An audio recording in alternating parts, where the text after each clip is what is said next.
bahasa manusia di Quran pun diklaim sebagai firman Allah. Betul. Jadi segala sesuatu yang tertuang di dalam Al-Quran itu adalah kalamullah, firman Allah yang diberitakan kepada Rasulullah Muhammad Sallallahu Alaihi Wasallam, kemudian dihafalkan, disampaikan dari Rasulullah kepada sahabatnya, kemudian dihafalkan, lalu kemudian dari metode lisan masuk ke dalam metode penulisan, gitu. Di dalam Al-Quran misalnya surah Al-Hajj, Allah berfirman, sesungguhnya kamilah yang menurunkan Al-Quran, kami juga lah yang menjaganya. Ada enggak ayat-ayat seperti itu di dalam kitab Anda? Kalau menjaga firman sih memang ada. Salah satunya kalau nggak salah di dalam Matius 24, Yesus, atau 25 itu Yesus berkata, langit dan bumi akan berlalu, tetapi perkataanku tidak akan pernah berlalu. Nah, tapi kan kalau yang saya tahu ya, yang saya baca di Quran itu kan, firman Allah itu kan yang saya pahami, Tuhan berfirman, itu yang dinamakan firman Allah. Nah, kalau kisah hidup manusia itu kan bukan firman. Nah, gimana tanggapannya? Kan di Quran itu ada, bukan hanya tentang Tuhan berfirman, tetapi juga ada kisah manusia di dalamnya. Contoh. Contoh, Isa lahir di bawah pohon kurma. Itu kan kisah yang terjadi. Iya toh? Ya, kalau kaitannya dengan dengan salah satu cerita atau kisah, sebenarnya yang disebutkan di dalam Al-Quran itu tentang pernyataan bahwa Isa lahir di bawah pohon kurma itu tidak ada secara jelas dikatakan seperti itu. Ya, tidak ada dikatakan bahwa Nabi Isa itu adalah sosok nabi yang lahir di bawah pohon kurma. Itu nggak ada. Kalau ada dalilnya silakan tunjukkan. Sorry, salah itu mungkin. Tapi misalkan nih, contoh kisah Musa lah ketika keluar dari Mesir. Nah itu kan juga Kenapa? Itu juga kan tentang kisah. Iya, betul. Jadi apa yang tertuang di dalam Al-Quran itu adalah cerita yang meluruskan cerita yang sebelumnya gitu loh. Menyampaikan cerita yang sebelumnya dengan misalnya ada kesamaan, berarti Allah hanya ingin mengingatkan, menyampaikan kepada Rasulullah.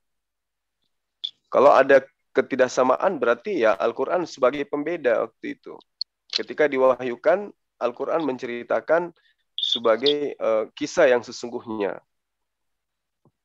Tapi apakah itu firman Allah?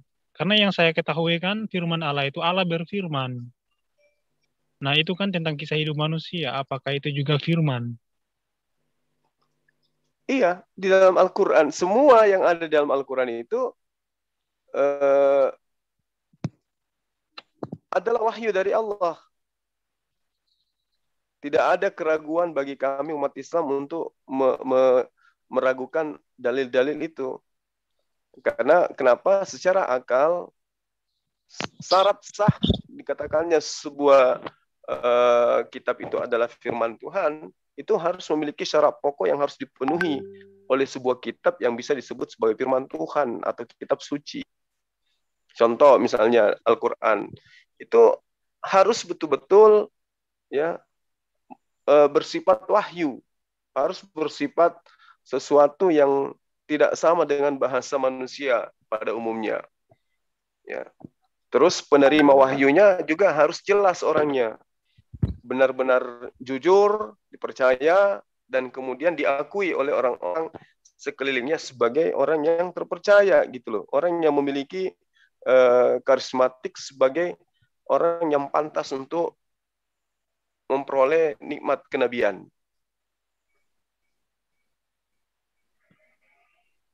Lalu yang menjadi poin utama juga ajarannya itu tidak bertentangan dengan akal sehat.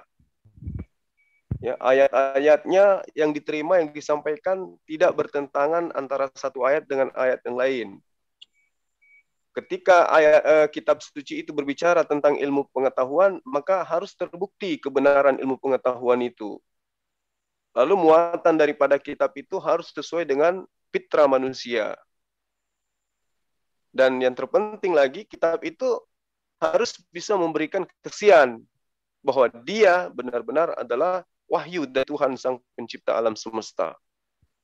Isinya tidak boleh melecehkan apapun yang terkait kepada nabi-nabi Allah. Ya, tidak menceritakan atau membeberkan cara merayu wanita dan hal-hal yang pornografis secara vulgar. Itu syarat-syarat untuk menjadi sebuah kitab suci. Lalu kemudian orang-orang yang menjadi narasumber di dalamnya itu harus betul-betul sampai kepada sumber itu sendiri. Gitu loh. Makanya Al-Quran itu 100% dikatakan wahyu Allah, karena ya sesuai dengan nubuatan yang ada di dalam kitab-kitab sebelumnya, bahwa Allah akan mewahyukan firman-Nya melalui mulut seorang nabi gitu loh. Jadi ada sosok nabi yang sama seperti Musa, di mana firman Allah akan ditaruh di mulutnya. Gitu. Nah, kalau nabi itu adalah orang-orang yang menjadi narasumber daripada kitabnya orang Kristen, berarti nabi yang sama seperti Musa itu adalah Lukas, adalah Markus, adalah Matius, adalah Yohanes. Benarkah demikian? Halo, selamat pagi. Nah, Selamat pagi Bang Suma. Nah, ini dia nih, guru saya hadir. Bang Suma nih. Ini panggil aku.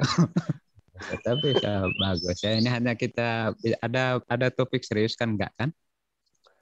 Ini Bang, kita cerita tentang ini, tentang kriteria kitab suci. Iya, kriteria kitab suci. Ya, ini ya mungkin Bang Suma ya, kalau saya ini macam pendekatan untuk mengamati atau mencermati apa yang menjadi fundamen dasar iman Islam itu agak berbeda. Ya memang betul saya dengar juga tadi ketika Bang Suma menguraikan apa itu kriteria menjadi kitab ya. Iya, betul. Ya, itu saya pahami. Jadi topiknya begini macam istilahnya yang menjadi bahan yang selama ini saya pikirkan bahwa akan sangat berat bagi manusia untuk mempertanggungjawabkan bahwa kitab itu adalah wahyu 100% dari Allah. Ini sangat berat. Karena apa? Karena kita harus melihat bahwa dalam kerangka besarnya, maka Allah itu bisa diukur dari kitabnya.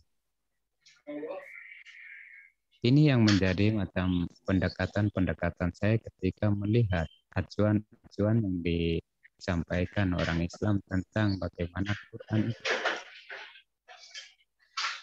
Kemudian jika Al-Quran ini sudah bisa diteliti bahkan sampai seperti bagaimana para peneliti meneliti Alkitab, haruskah Al-Quran memposisikan diri pada pandangan-pandangan yang sesuai dengan apa yang disampaikan peneliti terhadap Alkitab? Ini yang menjadi satu bahan untuk bisa dipikirkan juga ini. Karena bagi saya ya, bahwa ketika kita mengklaim bahwa ini adalah firman Allah 100% dari Allah, logika dasarnya saja sudah mengatakan bahwa Allah kita ini bisa dijangkau dari apa yang diwahyukan ini.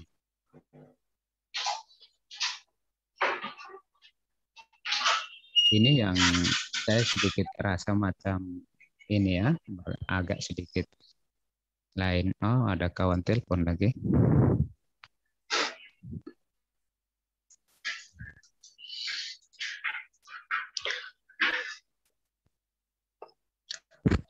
Oke, jadi saya hanya ingin sampaikan gini, bahwa Al-Quran itu sebagai kalamullah. Ya, pertama seperti yang saya sampaikan tadi, bahwa kitab itu harus menyatakan dirinya sebagai kalamullah gitu loh.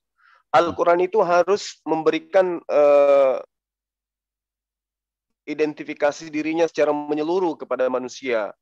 Al-Quran itu harus berani dibedah.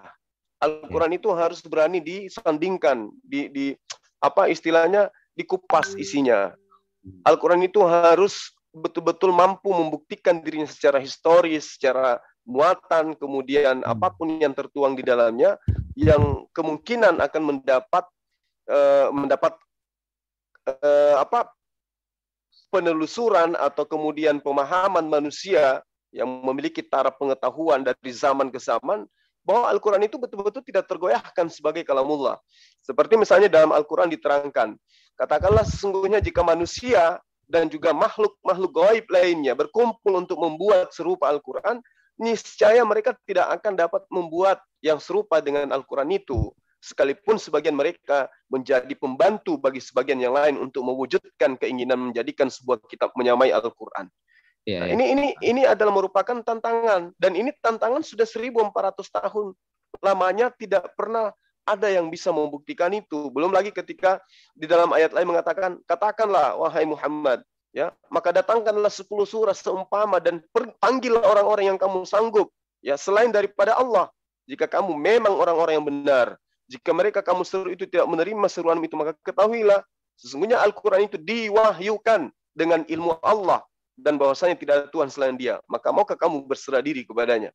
Nah, ini adalah tantangan dari Al-Quran. Nah, dalil-dalil seperti ini itu tidak ditemukan dalam kitab manapun selain daripada Al-Quran. Ini bukti. Sebentar. Berhubungan dengan apa yang Abang jelaskan ini. Iya. Pasti akan sangat terkejut jika Abang mau menelusuri tentang apa yang sekarang ditemukan di Birmingham.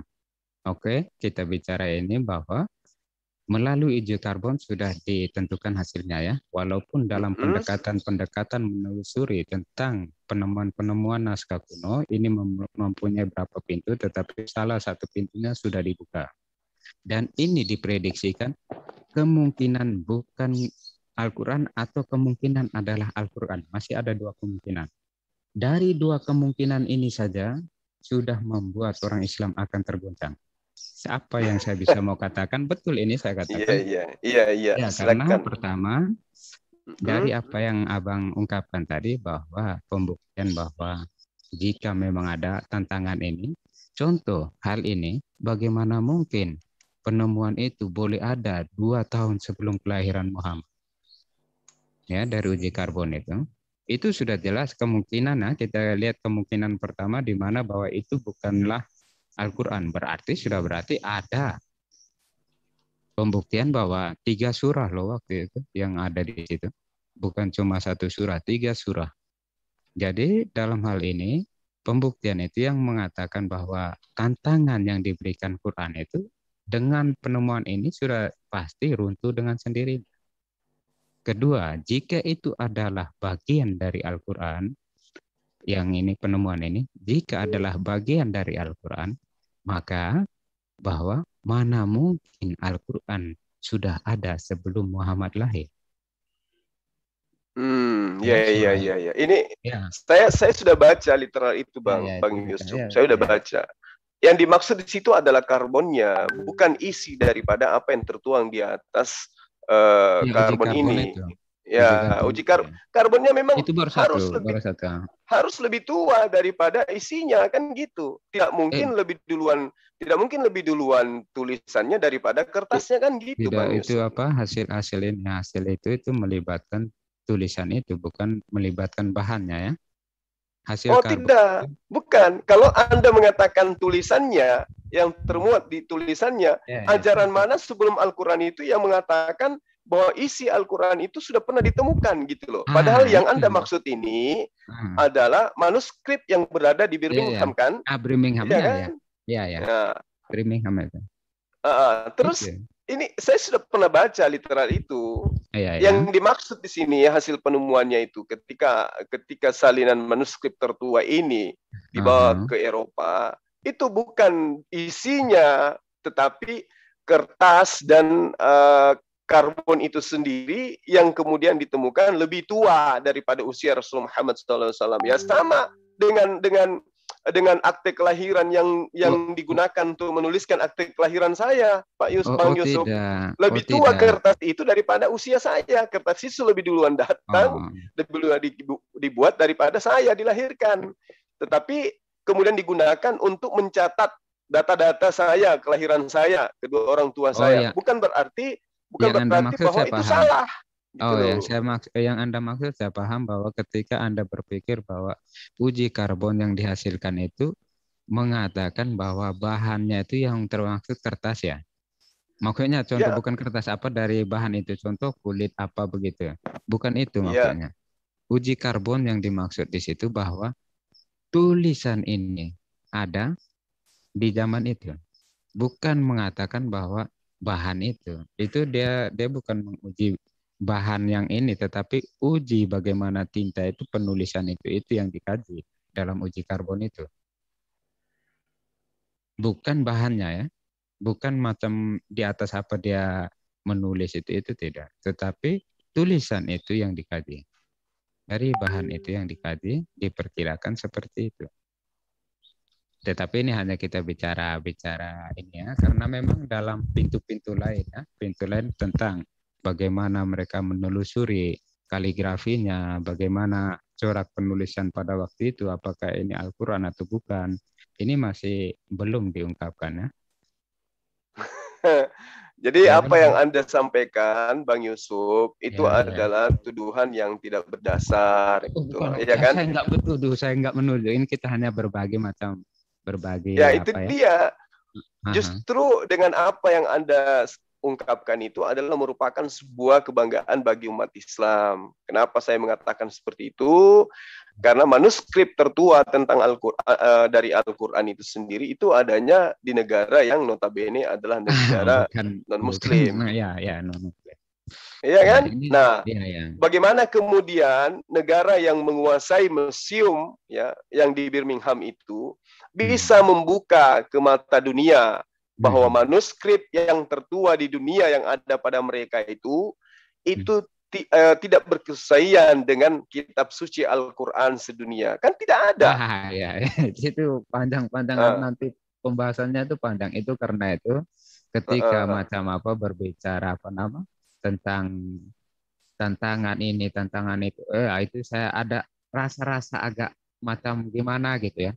Karena begitu, kita juga masih membuka pikirannya tentang hal-hal ini. Bagus ketika Abang bisa mengakses hal-hal seperti ini. Sehingga itu yang saya paham itu Bang. Itu mengenai ini kan sudah melalui pengujian penelitian para ilmuwan. Baru dalam uji karbon yang dikemukakan. Uji karbon tidak perlu terlalu lama. Uji karbon itu hanya butuh 1 hari. Untuk membuktikan bahwa Al-Quran sekarang itu alat semakin canggih, Pak. Jangankan karbon, orang yang sudah meninggal ratusan tahun itu bisa dideteksi. Ya, itu bisa dideteksi DNA-nya, apalagi kalau bentuk karbon, manuskrip salian tertua itu bisa diketahui. Sementara hasil penelitian yang kemudian dilakukan oleh orang-orang non-Muslim itu nyata bahwa Al-Quran itu memang salinan itu berasal daripada abad ke-6 kan gitu. Ya, ini apa yang kita bicarakan itu bahwa baru satu pintu ya tentang ini, karena penelitian tentang nas kuno ini nanti berhubungan dengan gaya bahasa, kaligrafinya, tentang ini. Iya. Dan sampai hari ini belum pernah ada yang bisa membuktikan bahwa manuskrip yang ada di Inggris itu bukan manuskrip berasal dari usia tertua daripada Al-Quran itu sendiri. Nggak ada sampai sekarang, Pak. Itu yang saya bilang, 2 opsi itu ketika itu adalah Al-Quran juga banyak memusingkan orang Islam. Kalau itu bukan Al-Quran juga sangat memusingkan orang Islam. Ini yang saya bilang, penemuan ini akan membuat kita sama-sama berpikir apa makna di balik penemuan ini. Saya dari dulu ya, ini hanya untuk macam jika melihat satu konteks macam istilahnya dari pandangan kita orang beriman tentang apalagi sesuatu yang bisa dijangkau oleh nalar, terutama kitab-kitab ini, Saya agak risih ketika mengatakan ini otentik 100% dari Allah. Ini sangat berat. Ini saya katakan betul sangat berat dipertanggungjawabkan manusia yang mempunyai daya pikir yang terbatas. Bagaimana dia bisa mengungkapkan bahwa ini adalah betul-betul 100% dari Allah. Ini berat loh. Ya, itu dia. Bukan untuk saya saja, tetapi untuk kita sama-sama berpikir ya tentang. Ya itu dia, makanya Al-Quran itu menantang. Itu bukan hanya merupakan sebuah tantangan-tantangan biasa. Al-Quran yang menantang orang-orang yang ada di muka bumi, level apapun disiplin ilmu yang dia gunakan. Bahkan Al-Quran mengatakan, silakan Anda menggalang kekuatan bersama dengan jin-jin, dengan setan-setan, dengan malaikat-malaikat untuk membuat sebuah kitab sama seperti Al-Quran, meski hanya 10 surah saja. Dan sampai hari ini kan tidak ditemukan hal itu. Tidak ada manusia satupun yang mampu membuat sebuah kitab yang sama dengan Al-Quran. Kan gitu, Bang? Iya, tapi kan itu tantangan itu tidak terbuka untuk umum, setahu saya. Al-Quran menantang semuanya loh. Al-Quran membuka kalau diri. terbuka ini kita lihat ya, kalau kita lebih menelusuri hal ini, ketika ada tantangan ini, contoh kita lihat apa sih yang diinformasikan Al-Quran caranya, kita bandingkan saja. Contoh kalau orang Islam mengklaim bahwa ini adalah betul karya Allah, sedangkan di dalam Alkitab Kristen dalam kerangka bahwa ini karya Allah yang menggunakan 100% pemahaman manusia. Oleh karena itu, jika kita bandingkan seharusnya jauh, tetapi kita ambil satu contoh saja, Injil Yohanes. Karyanya begitu tersusun sehingga pembacaannya itu begitu kita membacanya, kita melihat alur yang tidak ini. Tetapi tidak bisa dipungkiri juga, kita membaca Al-Quran, bagaimana alur yang dibangun oleh Al-Quran untuk menyampaikan sesuatu. Alur pembahasannya itu bagaimana dari ini pembahasannya bagaimana seperti ini kelihatan kalau baca, walaupun saya membaca dalam terjemahan, tetapi ketika orang menggunakan bahasa asli mengatakan harus kembali ke bahasa asli, tetap ketika berbincang dengan orang Indonesia dia harus menerjemahkan ke bahasa Indonesia agar saya bisa mengerti. Tetapi yang saya baca dari hasil terjemahan ini, alurnya saja atau narasinya saya tidak begitu menangkap ya, tidak begitu macam terlihat narasinya terlalu macam apa bilang terombang-ambing, mengikuti apa yang menjadi yang mau dituliskan saja tanpa melihat bagaimana sih sebenarnya alurnya. Saya melihat di situ narasinya terlalu macam tidak terlalu pas untuk saya lah. Oke. Saya ingin tanya kepada Bang Yusuf nih. Kita menggunakan akal logika. Ketika penulisan yang terjadi terhadap kitab Anda, itu seperti sebuah cerita.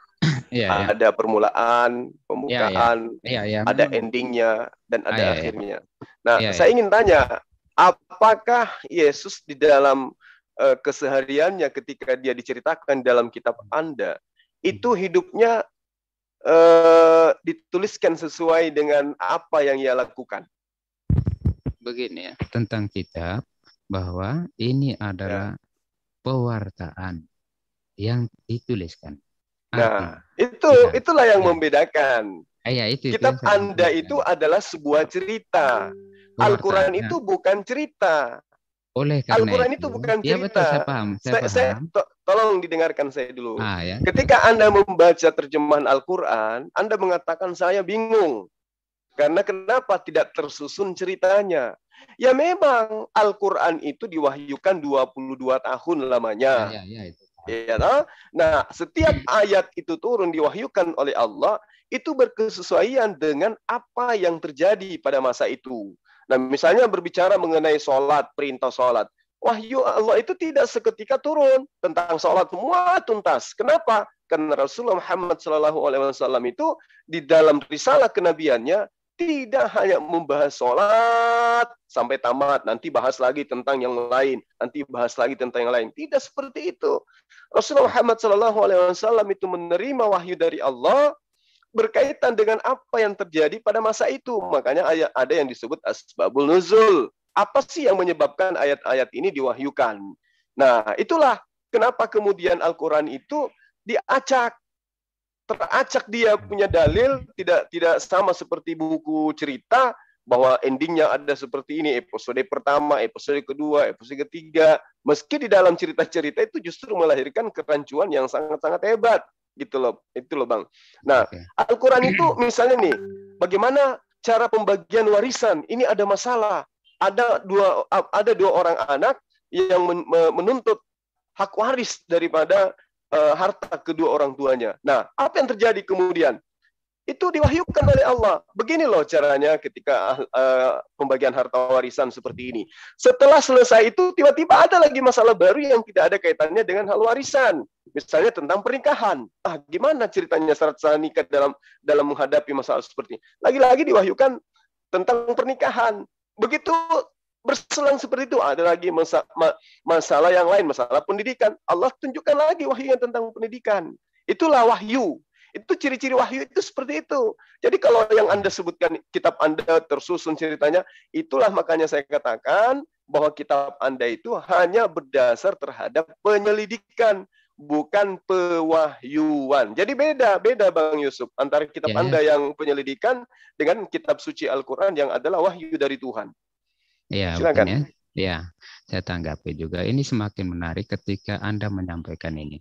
Itu terutama tentang bagaimana Quran itu dipandang, yaitu menjawab apa yang menjadi istilahnya menjawab keadaan pada saat itu. Ini yang sangat-sangat bahaya untuk diterapkan di dalam pemahaman kita, menganggap bahwa ini adalah 100% pewahyuan Allah. Satu hal yang bisa kita katakan bahwa kita melihat kerangka besar iman keislaman, bahwa segala roda kehidupan dunia ini diatur oleh Tuhan, takdir diatur oleh Tuhan. Bagaimana mungkin dia menurunkan wahyu untuk menjawab keadaan itu? Sudah berarti bahwa kehidupan mengatur Allah, bukan Allah yang mengatur kehidupan. Sehingga dia membutuhkan untuk menjawab kondisi pada saat itu. Ini yang perlu dikatakan bahwa sangat berat ketika kita mengatakan bahwa ini adalah wahyu dari Allah. Karena salah satunya juga seperti yang Anda katakan tentang Quran ini menjawab keadaan pada waktu itu. Sudah berarti kontra dengan apa yang menjadi dasar iman Anda. Tentang takdir, bagaimana Tuhan yang mengontrol kehidupan ini. Sehingga dalam hal ini tidak mungkin pewahyuan itu adalah menjawab keadaan. Karena akan berakibat bahwa kehidupan mengatur Allah. Itu satu. Kedua, dalam cermatan tentang bagaimana perbandingan ini, itu yang saya katakan bahwa apalagi membandingkan sesuatu yang adalah karya Allah, wahyu dari Allah, wahyu dari manusia, makanya karya manusia saja begitu tersusun baik. Bagaimana mungkin wahyu Allah bisa lebih karya manusia lebih tersusun daripada karya Allah? Oke, saya ngerti. Jadi gini Bang Yusuf, Anda mengatakan bahwa Al-Quran itu acak, tidak beraturan. Justru itulah bukti pewahyuannya. Kalau kitab Anda itu tersusun rapi, itu karena itu bukan pewahyuan, tetapi sesuatu yang dirangkai ceritanya berdasarkan hasil penyelidikan. Itu Anda harus bedakan.